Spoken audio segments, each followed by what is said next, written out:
시청자 여러분 안녕하십니까? 복지TV 뉴스입니다. 인천 장애인 아시안게임에서 대한민국 장애인 탁구 대표팀이 금은 동메달 모두를 석권했습니다. 유도에서도 한판 승부로 최강근 선수가 금메달을 차지했습니다. 자세한 소식 정두리 기자가 전합니다. 한국이 장애인 탁구에서 금, 은, 동메달을 휩쓰는 저력을 과시했습니다.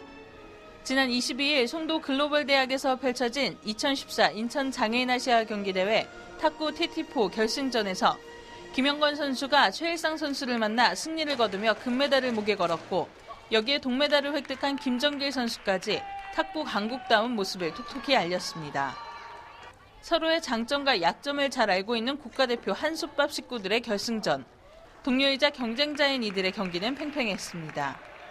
김영건, 최일상 선수는 계속되는 동점 상황을 연출하며 긴장감을 늦출 수 없는 접전을 펼쳤고, 그 결과 금메달은 김영건 선수의 품으로 향했습니다. 서로에 대해서 너무 잘 알아요. 그래서 약점도 너무 잘 알고 강점도 너무 잘 알기 때문에 힘든 경기 할 거라 생각했었는데 이렇게 잘 풀게 돼서 다행이네요. 처음부터 같이 저희 체급 3명 금운동 따자고 이야기하고 왔었거든요. 그리고 서로 같이 좀 다독여주고 연습도 많이 했었는데 이렇게 진짜 금메달, 은메달, 동메달 딸 수 있게 돼서 정말 기쁩니다. 유도에서는 최강근 선수가 허리 후리기 가마치기로 금메달을 목에 걸며 장애인 아시아 경기대회 2연패를 달성했습니다. 도원체육관에서 펼쳐진 유도 100kg 이하급에 출전한 최강근 선수는 이란의 알리자데 하메드 선수에게서 3분 17초 만에 한 판을 얻으며 승리를 결정지었습니다. 경기 초반 절반을 먼저 내준 최강근 선수는 한 판을 노리는 과감한 기술을 시도했고 금메달을 목에 걸었습니다. 비장애인 선수에서 시력을 잃고 장애인 선수로 전향해 3년 만에 그랜드슬램을 달성한 그는 국제대회에서 금메달을 추가하며 최강자의 입지를 다져가고 있습니다. 주위에서 많이 도와주셔가지고 다시 정상에 오를 수 있었던 것 같아요. 정말 주변에서 많은 도움을 주신 분들 정말 감사드리고 또 응원 오신 어머니를 비롯해서 정말 모두 감사드립니다. 앞으로 많이 부족하다고 생각하고 더 열심히 하고 앞으로 있을 대회 하나하나 최선을 다해서 준비하겠습니다. 모두 감사합니다. 이어서 인천 장애인 아시아 경기대회 22일 메달 소식입니다. 육상에서는 정종대 선수와 배우동 선수가 200m와 원반 던지기에서 동메달을 각각 추가했고, 사이클 도로에서는 이도현 선수를 시작으로 금메달 2개, 은메달과 동메달 각 3개씩을 목에 걸었습니다. 유도에서는 최강근 선수가 금메달을, 배평화 선수가 동메달을 획득했고, 롬볼에서는 금메달과 은메달 각각 5개와 동메달 1개가 나왔습니다. 사극에서는 금메달 3개와 은메달 1개, 동메달 2개가, 수영에서는 금메달 2개와 은메달 2개, 동메달 3개가 추가됐습니다. 탁구에서는 김영건, 최일상, 김정길 선수가 금은 동메달을 모두 획득한 데 이어 은메달 3개, 동메달 4개가 더해졌고, 휠체어 펜싱 단체전에서 남자팀은 은메달 1를, 여자팀은 동메달 2개를 목에 걸었습니다. 휠체어 럭비는 은메달을 차지했고, 휠체어 테니스는 금은 동메달이 각각 하나씩 한국 선수단 차지가 됐습니다. 복지TV 뉴스 정두리입니다. 국내 기부 문화는 아직까지 개인보다는 기업에 치중돼 있는 게 현실이죠. 그런데 최근 한 조사에서 나눔에 대한 사회적 인식이 긍정적으로 변화하고 있다는 결과가 나왔습니다. 정유린 기자입니다. 지금은 아직 학생이고 이러다 보니까 경제적 상황이 안 돼서 아직은 안 하고 있어요. 같이 나누면서 살 수 있는 방법 중에 가장 쉽게 할 수 있는 방법이 아마 기부가 아닐까 생각을 해서 기부를 하고 있습니다. 우리 사회에 온기를 불어넣어주는 나눔과 기부. 하지만 우리나라 기부의 대부분은 아직 기업에 의해 이루어지는 현실입니다. 기부 문화가 아직 개인에게까지는 널리 미치지 못한 탓입니다. 그런데 최근 한 조사에서 우리나라 국민의 기부 참여율은 줄었지만 액수는 껑충 뛰는 긍정적 신호가 포착됐습니다. 기부를 하는 사람은 줄었지만 정기성이나 금액 등의 면에서 기부의 질이 높아지는 선진국형 기부 양상을 보이고 있는 겁니다. 최근 아름다운 재단이 시행한 조사에 따르면 지난 한 해 기부에 참여한 국민들의 비율은 2년 새 9%포인트 하락해 10명 중 5명이 채 되지 않았습니다.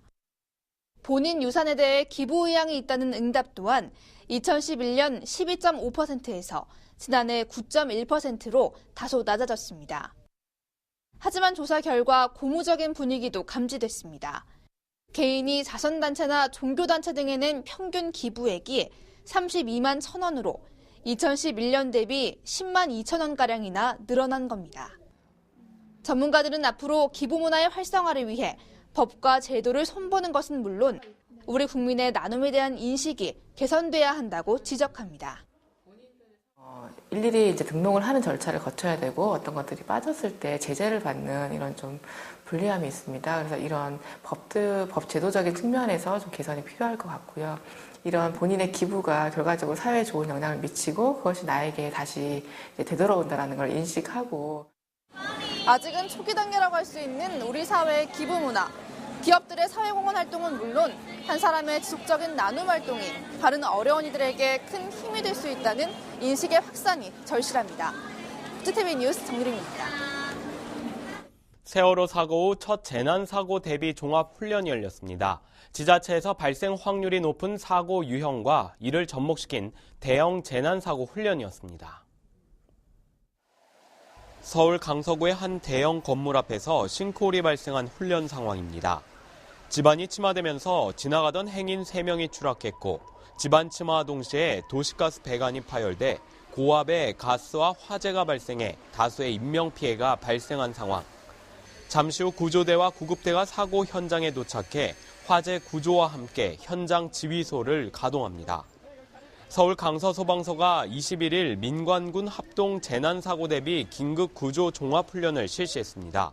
그래서 이번 훈련은 싱크홀로 인해서 가스 배관이 폭파가 되고 폭파된 도시가스가 건물 내부로 유입돼서 화재가 발생한 걸로 가정을 해서 훈련을 실시하게 되었습니다.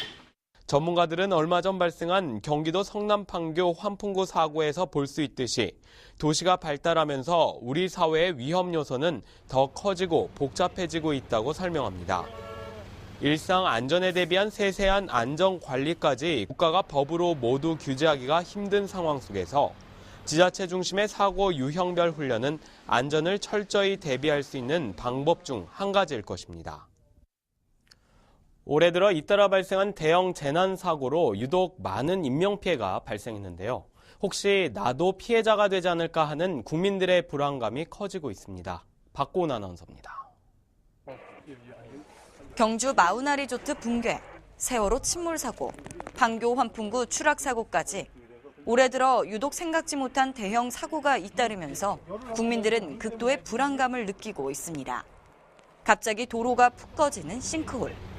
가까운 지인들이 실제 안전사고 피해를 당한 경험이 있는 시민들의 신경은 더욱 예민해져 있습니다. 옳게 되는 사람이 친구가 강남역 가다가 갑자기 바닥에 내려앉아서 거기서 사고를 당하는 사건이 있었거든요. 그래서 그 올케가 너무 불안하다고 강남역 이제 못 나가겠다고. 나도 모르는 사이 안전사고 피해자가 되지 않을까 하는 걱정이 커지면서 전에 없이 주변을 살피는 습관도 생길 정도입니다. 맨홀 같은 것도 있고 그럼 항상 조심 안 밟으려고 노력도 많이 하고 이렇게 새로 신축된 건물 같은 경우에는 가급적 안 들어가고 좀 많이 시간이 지난 다음에 가보려고 노력은 하고 있습니다. SNS에는 안전사고와 관련한 괴소문도 시민들의 불안감을 자극하며 삽시간에 퍼지고 있습니다. 시민들은 안전사고 가능성에 대비하지 않은 정부와 지자체의 안전 불감증을 지적하며 대책 마련을 촉구하고 있습니다. 안전대책 수립하라! 수립하라! 수립하라! 수립하라! 국제TV 뉴스 박고은입니다. 이르면 내년 7월부터 육아기 근로시간 단축 제도를 사용할 수 있는 기간이 1년에서 최대 2년으로 늘어납니다. 고용노동부는 이와 같은 내용의 남녀 고용평등과 일가정양립지원에 관한 법률 일부 개정안을 입법 예고했다고 밝혔습니다. 이에 따라 육아기 근로시간 단축제를 사용할 수 있는 기간을 육아휴직을 사용하지 않은 기간의 2배로 확대해 최대 2년까지 사용할 수 있도록 했습니다. 한편 육아기 근로시간 단축 제도는 만 8세 이하 또는 초등학교 2학년 이하의 자녀를 둔 전일제 근로자가 육아휴직 대신 주당 15시간 이상 30시간 이하로 근로시간을 줄여서 근무할 수 있는 제도입니다. 내년 초부터 통학버스에서 어린이나 유아들이 좌석 안전띠를 매지 않으면 어른이 위반했을 때의 2배인 6만 원의 과태료를 운전자가 물게 됩니다. 경찰청은 이 같은 내용을 골자로 한 도로교통법 시행령 개정안을 입법 예고했습니다. 또한 어린이 통학버스를 신고하지 않고 운행한 시설 운영자에게는 30만 원의 과태료가 부과됩니다. 한편 경찰청은 이와 별도로 노인, 장애인 보호구역에서 교통법규를 위반했을 때 물리는 과태료와 범칙금의 수준을 어린이 보호구역과 마찬가지로 일반 도로의 배 수준으로 올리는 내용도 개정안에 포함했습니다. 한국스페셜올림픽위원회가 장애인들의 자립을 지원하기 위한 캠페인의 행사 중 하나로 슈퍼블루 선포식을 개최했습니다. 한국스페셜올림픽위원회는 국회에서 장애인에 대한 인식을 개선하고 장애인의 자립을 지원하기 위한 슈퍼블루 캠페인 선포식을 열었습니다. 슈퍼블루 캠페인은 코발트블루 색상의 운동화끈을 상징물로 정해 푸른색은 희망을, 운동화끈은 스스로 신발끈을 묶고 일어나겠다는 자립의 의지를 담고 있습니다.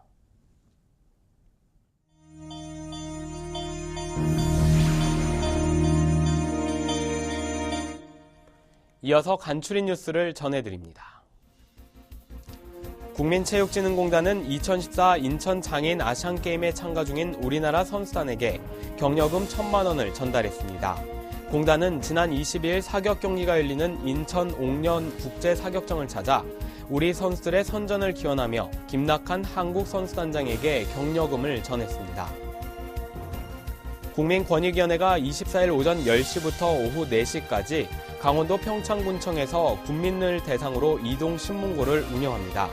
권익위는 조사관들이 평창 지역의 민원과 민생 현장을 직접 찾아 주민들의 고충과 애로사항을 청취할 예정이라고 말했습니다. 홀트 장애인 합창단 영혼의 소리가 다음 달 11일 저녁 6시 30분 서울 서초구 예술의 전당에서 2014년 정기 공연을 엽니다. 작곡가 주영훈 씨의 사회로 진행되는 이번 공연에는 파페라 그룹 라스페란자도 특별 출연합니다. 서울 강남구는 다음 달 8일 오후 코엑스 G20광장에서 다문화 어울림 한마당 행사를 개최합니다. 이번 한마당 행사에서는 만남의 존, 화합의 존, 나눔의 존 등 부스별로 세계 여러 나라의 문화를 접할 수 있는 체험 행사도 함께 진행됩니다.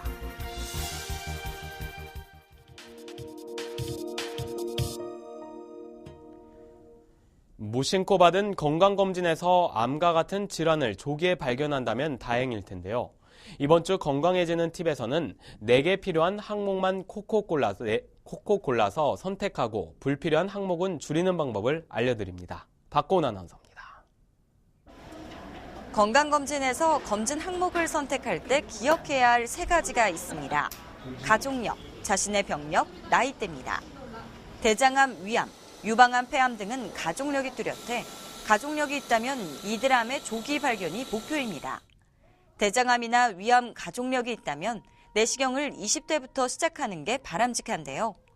유방암 가족력이 있다면 의료진과 상담해 유방 촬영술 시기를 정할 필요가 있는데 20대에는 방사선 부작용을 감안해 유방 촬영술을 피해야 한다는 점을 고려해야 합니다.